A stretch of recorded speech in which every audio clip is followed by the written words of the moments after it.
درې قسمه مال دی. ښه نبي علیه السلام فرمایي دا خلک وایي زما پیسې او زما بینک بیلنس او وروره ګاډي ماډي دې کې درې قسمه مال صرف ستا دی. دا نور ټول میراث دی.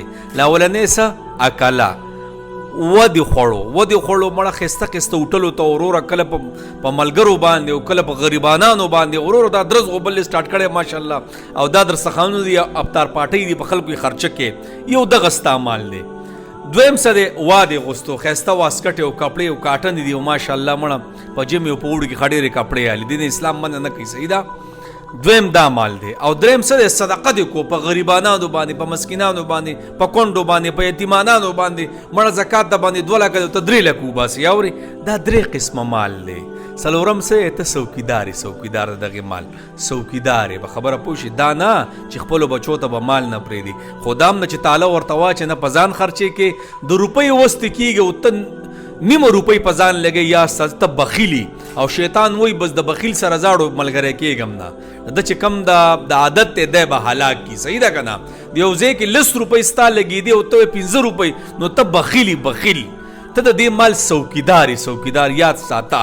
نو جناب دا درې قسمه مال دی. ښه ښایسته کوئ ګوره نبي اسلام یو مالدار کس رالی او ډېر په غریبۍ کې رالی غریبۍ پوزیشن کې نبي اسلام ته فرمایي ولې په تا خو ستا د مال اثر نه ښکاري یعنی دا عمل ګوره زما بدی شي چې یو مالدار سړی او هغه د خپل یو قسم لاغه د مالدارۍ هغه اثر پې نه ښکاري ولې لکه ګاډی نه الم ولې لکه ښایسته موبایل نه الم تکبر دا تکبر نه دا ته جاهلي دا ته د خپل مال څوکیدار او دقه شان څوکیداري کوه او چې مړ شي که نه بس خبره ختمه. نو جناب اسلام دې خبر نه ګوره منع کوي صحیح ده. وست کېږي ښایسته ګاډی اخله غټ موبایل 15 لکو پورې موبایل ځان له اخله ښایسته کور ځان له سازوه دا اسلام ګوره دې نه منع کوي.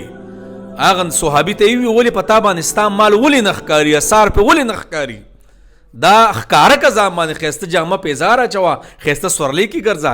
نو جناب دا درې قسمه مال دی. د دې نه علاوه دغه کس د خپل مال څوکیدار دی د خپل مال دا څوکیدار یو په دې چوکیدارۍ کې دې لاړ شي دنیا نه.